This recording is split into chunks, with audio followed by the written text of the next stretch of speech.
Et les exportations chinoises ont fortement reculé en mai et les importations, elles, ont baissé plus longtemps que prévu, selon des données publiées ce matin par les douanes chinoises.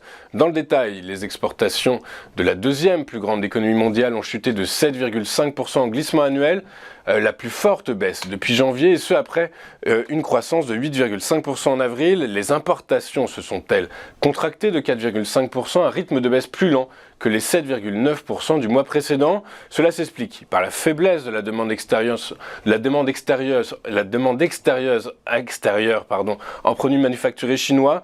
Pour exemple, la balance commerciale sud-coréenne publiée la semaine dernière a fait état d'importations de produits made in China en chute libre de 20,8% en mai, et ce pour une simple raison, la faible demande en semi-conducteurs.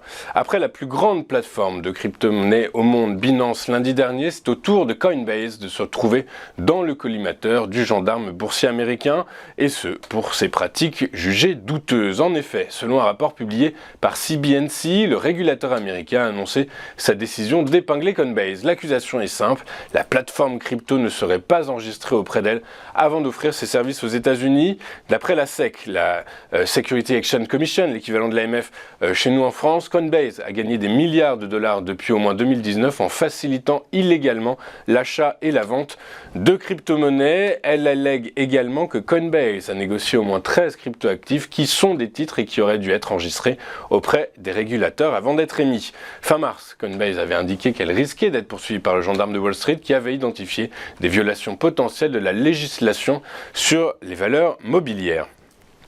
Selon une étude inédite de l'Institut des politiques publiques dévoilée hier, le niveau d'imposition en France diminue drastiquement à partir d'un certain niveau de richesse. Ainsi, pour les 0,1% des Français les plus fortunés, le taux d'imposition est de 46%. En revanche, ce taux s'effondre à 26% pour les milliardaires qui représentent 37 familles au total, soit 0,0002% des foyers fiscaux. Cela s'explique par la composition des revenus. Ceux des Français les plus riches proviennent pour l'essentiel des bénéfices non distribués des entreprises qui sont donc soumis à l'impôt sur les sociétés plutôt qu'à l'impôt sur le revenu. Il ne s'agit cependant pas d'une exception française. Des études menées en Suède, aux Pays-Bas ou bien encore en Nouvelle-Zélande indiquent ainsi une forme de régressivité en haut de la distribution des revenus. Avant de poursuivre le fil de notre émission, je vous propose de faire un détour par ce qui s'est passé sur la planète financière, et les bourses européennes ont clôturé timidement dans le vert, dans des volumes d'échanges apathiques. Les investisseurs ont été refroidis par la décision inattendue de la Banque australienne de rehausser ses taux alors que le marché s'attendait à une pause, et par la vente au détail en zone euro qui n'avance plus.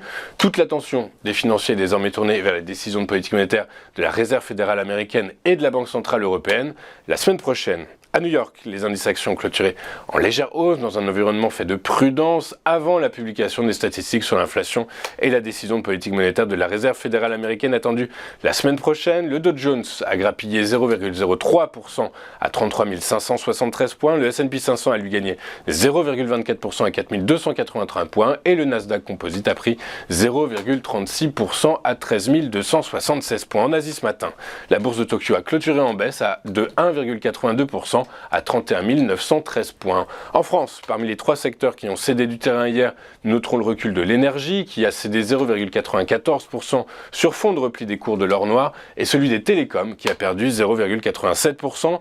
Le secteur de la santé a été le plus recherché hier, il s'est apprécié de 0,99%. Les financières suivent avec un gain de 0,59% soutenu par la hausse surprise des taux directeurs de la Banque centrale australienne. Dans le détail, Antin Infrastructure Partners a fini en tête du SBF 120. Le titre s'est apprécié de 3,48% à 15,74 €. À l'inverse, BIC a cédé 2,17% à 54,15 €. Les cours du pétrole ont reculé hier, et ce malgré l'annonce d'une baisse supplémentaire de la production de l'Arabie Saoudite. Le prix du baril de Brent de la mer du Nord pour livraison août a cédé 0,54% à 76,29 $.